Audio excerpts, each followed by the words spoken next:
Dad called me. "I've given your stepsister the money from the house you sold. She's very grateful to you." I didn't say anything. I just came the next day, and then angry eye. It was late when my phone rang. "Dad." Nothing unusual. We talked now and then, mostly about nothing. I answered without giving it much thought. At first it was normal. He asked about work, how I was settling in. I gave short answers, distracted. Then, out of nowhere, he said something that made my whole body go cold. "I gave your stepsister Olivia the money for the house you sold. She's very grateful." I thought I misheard him. "You what?" He sounded casual, even pleased with himself. As if he had done something good. He explained that Olivia had been in a difficult situation. She told him that she was in danger of losing her home because she had fallen behind on her mortgage payments. She was facing foreclosure. She had begged him for help, crying about how unfair it was, how she had no one else to turn to. And because he respected his wife, my stepmother, he couldn't refuse. He thought I wouldn't mind. I gripped the phone tighter. "Dad, are you kidding?" No hesitation. He wasn't. My stomach churned. $146,000. That was all I had left after selling my house. I had to leave the state for a while for work, and instead of putting it in a bank, I had asked my dad to hold it. He had a safe. I thought that was the safest option. I thought I could trust him. "Did you give her everything?" I asked, forcing my voice to stay calm. There was a pause. Just long enough for me to hear the answer. I hung up. For a few seconds I just stood there, gripping my phone so tightly that my hand hurt. My pulse was pounding in my ears. Then, suddenly, I moved. My body went on autopilot. I canceled every plan I had. Piled my clothes into a suitcase. Checked out of the hotel where I'd been staying. My hands shook as I booked the next flight back. I didn't care how much it cost. I just had to get there. The airport was a blur. I barely remember going through security or boarding the plane. My mind was racing, replaying the phone call over and over. My father had just given Olivia my money, and she was grateful. It was after midnight when I landed, but I didn't care. I grabbed my bag, rushed out and got into the first cab I saw. "Drive fast," I told the driver. He didn't ask any questions. The city flashed by as we sped through the empty streets. I stared out the window, gripping the seat, my mind spinning. Had Olivia really been in danger of losing her home? Had she lied to my father? Or had she just seen an opportunity and taken it? And most importantly, how was I going to get my money back? I didn't know what I was getting myself into. But I did know one thing. This wasn't going to end the way Olivia thought it would. The taxi sped through the dark streets, the city lights flashing by, but my mind was elsewhere. I kept replaying the conversation with my father, each word cutting deeper. Did he really think I wouldn't mind? That I'd just accept this? $146,000 gone. And for what? Olivia's mortgage? Her house at risk? It didn't add up. Olivia had always lived comfortably. She wasn't rich, but she wasn't struggling. As far as I could tell, she had a good job, drove a brand new SUV, and took several vacations a year. So why the sudden financial crisis? I didn't buy it. The taxi pulled up to my dad's house.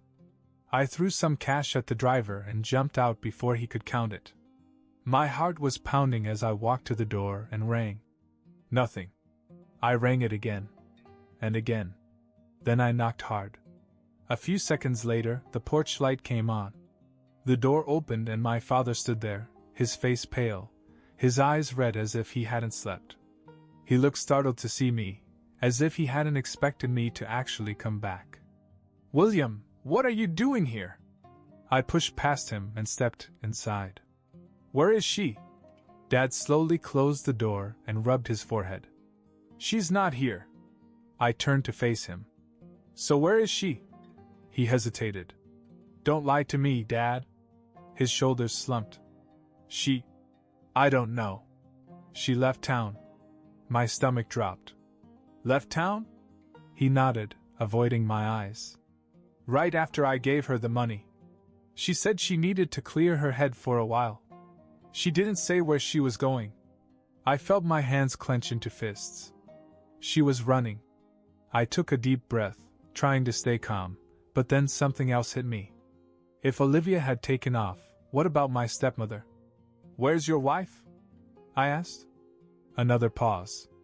Then a quiet reply. She left too. I stared at him. A week ago, my stepmother had told him she was going to visit her parents for a few days. She packed a suitcase, kissed him goodbye, and left. Now, when he called to ask when she was coming back, she ignored him. When I asked for my money, she blocked me. This wasn't Olivia needing help. This was a setup. And my dad? He was just a pawn. I ran a hand over my face, trying to process it all. Dad, you didn't just help Olivia. You got played. His face crumpled. He sat down on the couch, his head in his hands. I didn't know, he mumbled. She was crying. She told me she had nowhere else to turn. I thought I was doing the right thing. His voice cracked. I thought I was showing her she was part of this family. I didn't say anything. This wasn't the time for apologies. For Olivia and my stepmother? They were long gone. And they had my money. And no matter what it took, I would get it back. I stood in the middle of my father's living room, fists clenched, mind racing. Olivia and my stepmother weren't just gone. They had planned this, taken my money and left. My dad sat on the couch, rubbing his face as if he just realized what had happened. I didn't care about his guilt. I needed answers. I took a deep breath. Think, Dad. Did Olivia say anything about where she was going? Even something small. He looked up at me, exhausted. She didn't say anything, William. Just that she needed to clear her head. I figured she was just stressed. He sighed and shook his head. I didn't know she was going to disappear. I exhaled sharply. Clear her head? Dad, she didn't just take a break. She ran. Silence. I pulled out my phone and opened Olivia's social media. Private. Of course. I tried my stepmother's. Same thing. They weren't stupid. They knew I'd come looking. But Olivia? She had one fatal flaw: she loved attention. I grabbed my laptop and started digging. I scrolled through her friends' profiles, checking out comments, tagged posts, everything. I knew how she thought. She couldn't resist showing off somewhere. Then I found it. A week ago, a friend had commented under one of her photos. So when are we going on that trip? Olivia had replied. Soon. Can't wait to get out of here for a while. That meant she had been planning this since before she got the money. I clicked on the friend's profile and scrolled down. My heart pounded when I saw a brand new post. An airport selfie. The caption? Miami, here we come. Miami. I turned to my dad. Has Olivia ever talked about Miami? He frowned, thinking. Yeah, a few weeks ago she said how much she wanted to live somewhere warm. She said she was tired of this place. That she wanted to start over. That was all I needed to hear. I immediately started looking for flights. My father was still watching me, his face full of regret. William, I swear I didn't know this was going to happen. I thought I cut him off. You thought she was telling the truth. You thought she just needed help. You didn't even question it. He winced, but didn't argue. He knew he had messed up. I found a flight that left in 5 hours. Expensive, but I didn't care. I booked it without hesitation. I stood up and grabbed my bag. My dad's voice stopped me. What are you going to do when you find her? I turned to him. Get my money back. One way or another. I left without another word. Because if Olivia thought she could steal from me and disappear to Miami like nothing happened, she was in for a very, very bad surprise. The flight to Miami felt like the longest hours of my life. I couldn't sleep. I couldn't even sit still. My mind kept replaying everything: Olivia, my stepmother, my father's pathetic excuses. I wasn't just angry. I was done. When the plane finally landed, I grabbed my bag and stormed through the airport. I didn't have any time to waste. Olivia and my stepmother thought they were safe, thought they had gotten away clean. But they didn't know that I was already here. I took a cab straight to the friend's address. The girl who posted the Miami airport selfie. Her name was Chloe. I didn't know her well, but I knew that she and Olivia had been close for years. If Olivia was in Miami, Chloe would know where she was. The driver pulled up to a fancy-looking apartment complex near the beach. The kind of place where the rent was easily over $4,000 a month. My stomach twisted. This was where Olivia's desperation had led her. I got out and walked to the door, buzzing Chloe's apartment. No answer. I pressed it again. Then again. Finally, a voice crackled through the speaker. Hello? It wasn't Chloe. It was Olivia. For a second, I couldn't believe it. Then I felt something sharp and cold spread through my chest. She was right here. I pressed the button again. Olivia, open the door. Silence. Then her voice again. William? She sounded nervous.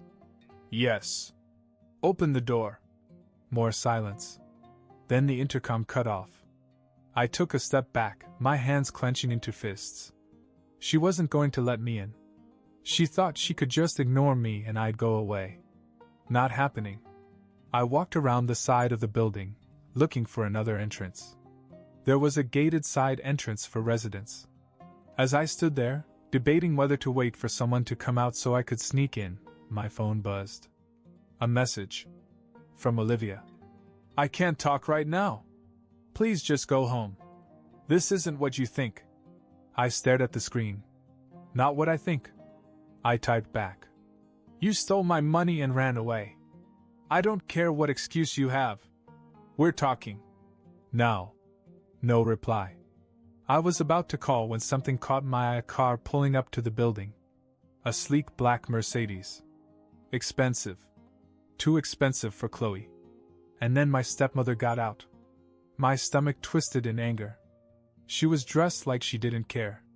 New sunglasses, a designer bag on her arm, looking completely relaxed. Not like someone who was supposedly so desperate for money. I watched her walk to the side entrance. This was my chance. I moved quickly. Just as she swiped her keycard and pushed the gate open, I grabbed the door before it closed and followed her inside. She didn't notice me until we were in the hallway. Then she turned her head and froze. Her mouth opened slightly, the color draining from her face.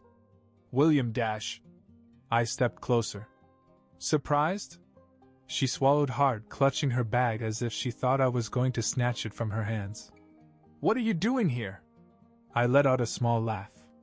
What am I doing here? What do you think? I took another step forward and lowered my voice. Where's Olivia? She glanced toward the end of the hall, as if debating whether or not to run. Bad idea. I wouldn't, I said. You're going to take me to her. Right now. She hesitated, then sighed. William, listen. You don't understand the full situation, Dash. I cut her off. No. You don't understand. You and Olivia stole my money, and you are going to give it back. Either the easy way or the hard way. Your choice. She opened her mouth to argue. Then she must have seen something in my face, because she closed it again. Then, without another word, she turned and walked down the hall. I followed. Because I wasn't leaving without my money. I followed my stepmother down the hall, my pulse pounding. She walked stiffly, her shoulders hunched, as if trying to think her way out. But there was no way out. She stopped in front of a door and turned to me. William, you have to listen. Open the door. Her hand hovered over the doorknob, hesitation written all over her face. Now. She exhaled sharply and unlocked it. The second the door swung open, I stepped inside. And there she was. Olivia was sitting on the couch, legs tucked under her, sipping from a wine glass like she didn't care. She looked up, and the moment she saw me, her face went pale. I closed the door behind me. Hey, Olivia! I said. She put the glass down carefully, as if trying to keep her hands from shaking. William, what are you doing here? I let out a sharp laugh. Are you really asking me that? She swallowed. Look, I know you're mad, but... Mad? I repeated. No, Olivia. Mad is when someone cuts you off in traffic. This? I gestured around the expensive-looking apartment. This is theft. She exchanged glances with my stepmother, who was still standing at the door, as if debating whether to run again. Then Olivia sighed and rubbed her temples. William, listen. It's not what you think. There it was again. The same excuse. Not what I think. I stepped closer. You stole my money and ran off to Miami. Explain to me how that's not what I think it is. She flinched. Then suddenly her expression changed. The fear in her eyes flickered into something else. Annoyance. You want the truth? She snapped. Fine. Yes, I took the money. But I deserved it. I blinked. You deserved it? She crossed her arms. Dad always gave you everything. He treated me like an outsider. You had a house, a career, while I struggled. For once, he'd put me first. And honestly? She scoffed. You'll make that money back in no time. It's not like you needed it. I stared at her, trying to process the sheer audacity of what she had just said. My stepmother finally spoke. William, we can work something out. Maybe we can pay you back slowly. I laughed. A real, bitter laugh. Slowly? Oh, that's sweet. You mean after you spend half of it? I pointed at Olivia. She's sitting here drinking wine in a luxury apartment, and you're telling me you struggled? Olivia's jaw tightened. We struggled. Do you have any idea how hard this is for me? You have no idea what I've been through. I shook my head. Olivia, I don't care. None of this changes the fact that it wasn't your money. She threw up her hands. And what are you going to do? Call the cops? Tell them Dad gave it to me willingly? She smirked. Good luck proving anything. I stared at her. And then I smiled. She didn't know. She didn't know that my dad had already admitted everything over text. I had saved our conversation. She also didn't know that I had a lawyer waiting for my call. She thought she was safe. She had no idea how wrong she was. I pulled out my phone. You might want to rethink that, Olivia. Because in about 5 minutes you're going to have two choices: give me my money or go to jail. The smirk on her face vanished. And for the first time, she looked scared. Jail? She scoffed, but I could see the flicker of panic in her eyes. Please. You've got nothing on me. I tilted my head. Are you sure about that? She opened her mouth to argue, but I was already tapping my screen, scrolling through my messages.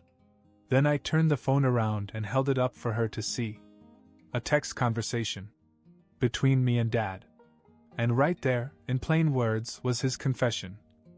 I gave her all the money, William. I thought she needed it. I'm sorry. I watched as Olivia's face drained of color. Her eyes darted to my stepmother, who was now standing rigidly by the door, her grip on her bag tightening. You didn't delete the texts? Olivia hissed at her. My stepmother's lips pressed into a thin line. I didn't think dash. Yeah, that much is obvious. I cut in. And here's the best part. I scrolled down and read the next message aloud. I know I messed up. I'll do whatever it takes to fix it. Just tell me what to do. I put the phone down. If you really think the cops aren't going to take this seriously, be my guest. Call my bluff. Let's see how they feel about fraud, theft, and interstate wire transfers. Olivia was breathing heavily now. She looked between me and my stepmother, her confidence cracking. They wouldn't, she said, but she didn't sound so sure anymore. I smiled. Try me. The room was silent. Then Olivia grabbed her wine glass and threw it at the wall. I didn't flinch. You're such a self-righteous prick, she snapped. You think you're so much better than me, but you're not. You just got lucky in life. I stepped forward and lowered my voice. This isn't about luck, Olivia. This is about consequences. You thought you could steal from me and walk away. Now you're going to fix it. She crossed her arms. And how exactly am I supposed to do that? The money's gone. That stopped me cold. Gone? I repeated. She shrugged, but I could see the tension in her shoulders. Spent. I turned to my stepmother. You too? She hesitated, then murmured. We had debts. Bills. We had to secure a new place before you dash. She caught herself. Before I came looking. I took a deep breath, trying to keep my voice steady. Let me get this straight. You stole $146,000 and in 2 months it's gone? Olivia scoffed. What did you expect? It's not that much money when you think about it. I ran a hand down my face, trying to keep myself from losing it right then and there.